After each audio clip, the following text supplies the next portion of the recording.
Welcome back, everyone, to another Tech Times exclusive interview. Today, we're talking about drones. Now, drones are being touted as the future of basically everything from military exercises and warfare to home delivery, right? So today, we're joined by George Matus, who is the CEO of TEAL Drones, and that is a subsidiary of Red Cat Holdings. TEAL Drones makes one of the only 5 drones that are approved by the DoD for reconnaissance, public safety, and inspection applications. So right now, TEAL is taking drones to the next level, right? So they're launching the world's first commercially available multi-drone system, which allows a single pilot to operate up to 4 drones at the same time. And who better to tell us about it than the CEO? George, thanks for joining us.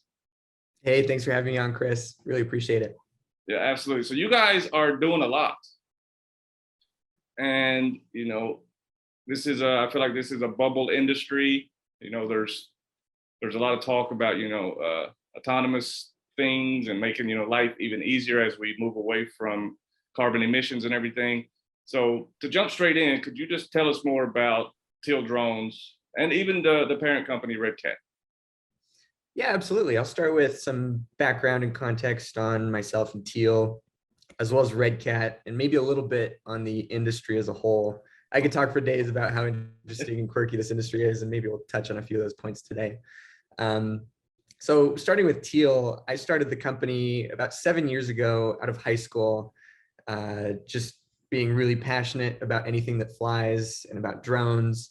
I had been building my own for a few years up to that point, and eventually had the idea for TEAL and believed that one day drones would have the capability to fundamentally improve how people work and live.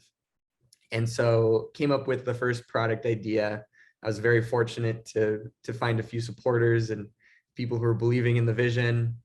I became a Peter Thiel Fellow, and then was really grateful to be able to bring in people much smarter than me to actually bring this into reality.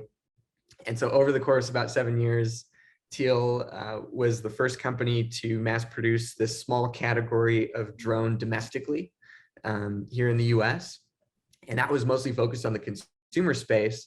And then around 2018, because of some industry dynamics, we expanded into enterprise and defense market segments. Okay. And so that's what we'll talk a little bit about today. And so ultimately, grew the team to about 40 people. We'd raised about $20 million in venture capital. And then last year, we're thinking strategically about the best way to position the company to maximize our impact and what we can do. And that's when we started talking with Red Cat Holdings. Red Cat is a very drone-focused holding company. It's a public company listed on the NASDAQ. And they share the same vision with TEAL, that one day drones will fundamentally improve how people work and live. And so their strategy is to bring in some of the best drone companies in the space who are focused on very specific things and ultimately be able to provide a really comprehensive product and service to the market across these different segments. And so I think the combination is really powerful, and the companies are really set up for success today. Oh, well, yeah, absolutely. And I can completely understand why, a holdings company like Red Cat would be like, yeah, let's go. This is one of, I feel, if I may go as far to say, this is one of those automobile moments, right? Like, this is something that, in the beginning for automobiles, right, people would, get them because they could afford them, or, they were like luxuries, whereas now they're necessities, right? And I feel drones are basically on that same trajectory, right? Like right now, yeah, it's fun to have them and play with them and look what I've got, a new drone, and look at these pictures. But eventually it's going to be, I can't function because my drone is down or something. Exactly. And that might be a good point to talk a little bit about with regard to the industry, because in 2015, drones were super hyped. Everybody was super excited about drones. A lot of companies like us were raising money, trying to build something. And everybody thought that within 5 years, drones are going to be everywhere. They're going to be a necessity. They're going to be super impactful. And it never happened. By 2017, I would say most companies in the space went out of business. given pressure from China and DJI. And the technology never really advanced to where it needed to be. Right. And regulation also didn't come into focus and didn't allow that really big expansion and adoption of drones. And so by 2020, when everybody thought drones would be everywhere, they really weren't. Right. But you still saw demand rising. People need drones across enterprise and defense verticals. The US government banned DJI drones. And by that time, there were really no alternatives that were trusted and secure. And so, our big goal now is to really advance the technology through these certain inflection points that are going to make them impactful and a necessity to a lot of different types of use cases. And at the same time, work on the regulation side to enable and unleash their full potential. So definitely could keep going down that rabbit hole, but I'll stop there for more questions. Okay, great, yeah. But okay, so you've just launched the world's first commercially available multi-drone system, which I wanted to talk more about in depth in a moment. But the question here is, how big a game changer is this? So I think to understand the significance of what we're launching now, it's helpful to go back in time a little bit and look at how drones were used, even just 6-7 years ago, back when Teal was starting. For commercial use cases, you most of the time needed 3 people to fly a single drone. You had a pilot, you had a camera operator, and you had a spotter. Okay. And so, the most expensive part of a drone operation still today is the human operators. And so fast forward a couple years from 2015, technology got a little bit better, regulation got a little bit better, but not fundamentally different. And we did hit an inflection point where instead of needing 3 people per drone, it's just 1 person per drone. Okay. So 1 person's controlling 1 drone for any sort of type of operation or use case. So that's lasted another couple years. And now what we've announced is the ability for 1 pilot to be able to operate multiple drones at the same time. And we'll dive into this a little bit, but essentially it opens up an amazing set of opportunities and use cases that just weren't possible before. And we'll highlight a few specific ones. But this, we believe, is a really critical inflection point in the industry where a single operator can control a fleet of drones intelligently without a heavy, burden on the operator, and unlock so many amazing things. Right. Okay. So I have 2 questions. One, the first one may not be, okay. So my initial thought is, now is this 1 person 4 drones? Are these 4 drones, is this basically multitasking, or is this like an in unison type application where like every drone is doing basically the same thing? Great question. So I think a lot of people have seen those like drone light shows. Yeah. That Intel does, and I think they had them at the last 2 Olympics. Those are definitely super cool, but they are all pre-choreographed, where every drone is following a pre-described flight path. They're not talking to each other. They're not acting intelligently. They can't change what they're doing. They're just doing like a dance routine, which is cool, but the utility of that doesn't extend beyond that single light show. Right. And so what we're announcing here is, to the best of our knowledge here in the US, the first commercial multi-vehicle system that anybody can buy and use the drones in a way where they do work together. They do perform tasks intelligently, dynamically, and where the operator in real time can tell each drone what to do, or the whole group, to be able to perform a use case together. And so that's really game-changing stuff. Okay, so again, I apologies for my lack of knowledge here, but I mean, this is a great time, right, to learn. So, I mean, I have one of the leading companies with their leading man to talk to. So I want to get these questions answered, if not just for myself. So is this like when this one guy or girl operates these drones, is this like kind of like a program type thing that can be adjusted, or is this analog control? Like, I'm curious as to, because for me thinking about it, it seems like, I have 4 screens maybe, or, 8 joysticks or something. You know what I mean? Like, it seems like it would be overwhelming even for the most trained, the most professional of drone drivers. Oh yeah, that would be terrible. Yeah. So what we've done here is, the operator is basically holding an iPad, like a tablet, Mhm. and they see this map, and it shows where the 4 drones are on this map. And then on this screen, you can just point and tap and click where you want these drones to go and what you want them to do, and they'll do them on their own. Okay. They'll do those tasks on their own. So super easy, super low cognitive workload for the operator. And some of the specific things that an operator can do on the fly while these drones are in the air is select a target, and the drones will do a 360-degree view of that target, like for public safety. Right. And then you'll see 4 video feeds on the tablet that show what each drone sees. So that's one really cool use case. Another one is basically having infinite flight time.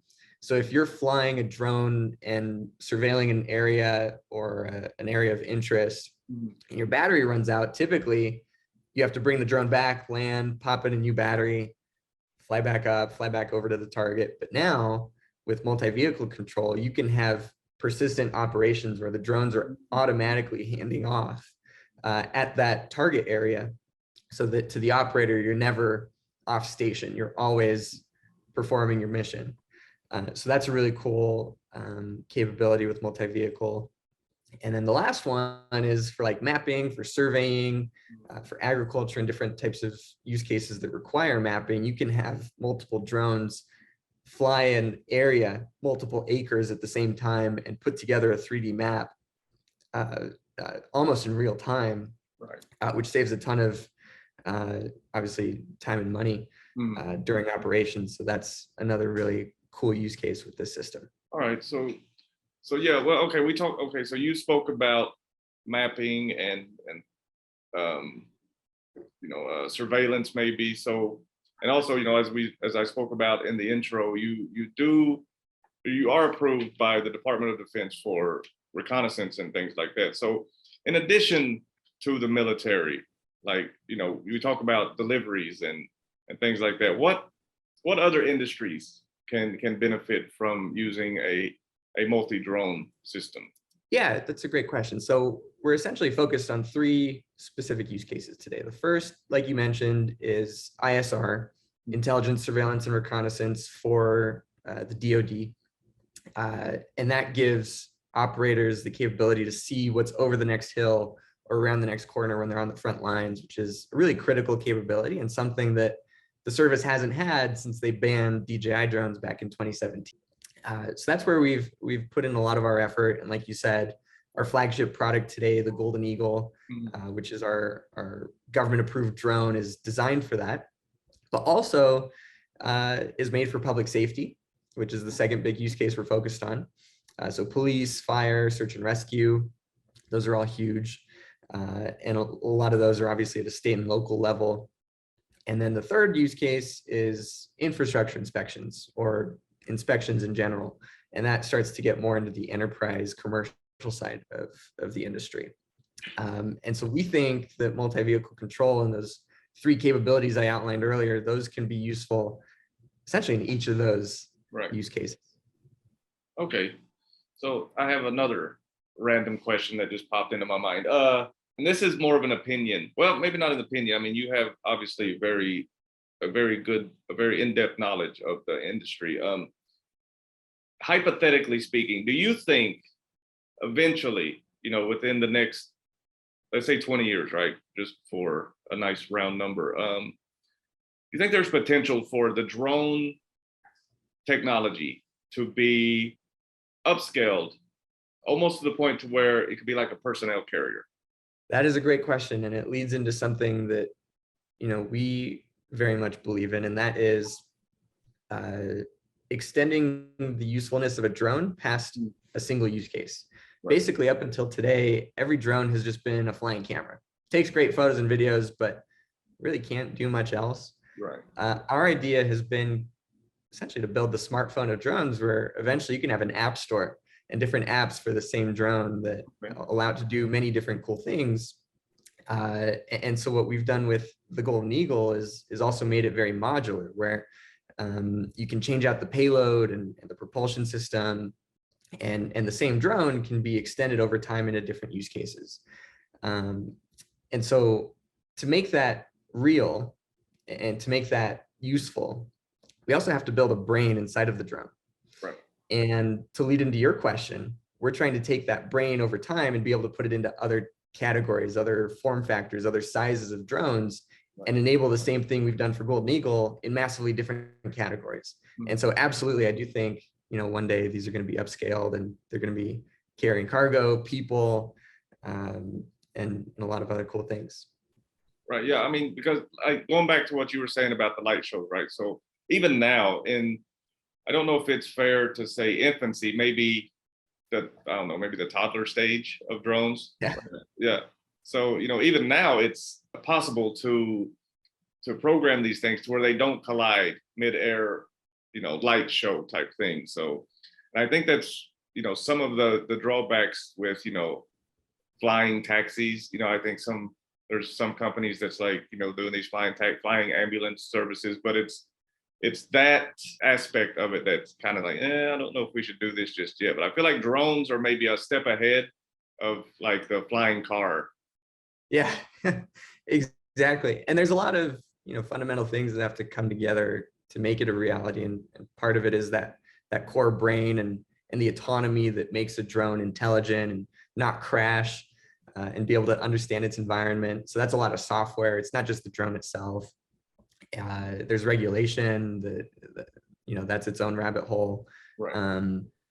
But definitely, I'm very optimistic about the future. And I think what we're trying to do at Teal is to help build this foundational technology that can make drones really useful one day. Right. Absolutely. Yeah. Yeah. I'm on the wave, man. I've yet to purchase a drone just because the only reason I've not got one yet is because it's still kind of just a toy and I don't really need a toy. You know what I mean? So Exactly. once it becomes functional to where, like, rather than ordering food, I could just send my drone to pick it up. That's probably where I'll jump on, financially. Yes. Yeah, Yeah, it's going to be beautiful. I love it. And I think a lot of people are going to be thinking the same way. Absolutely. Right. Yeah. But, they're great. I enjoy the videos. I enjoy the, obviously the light shows. It's great.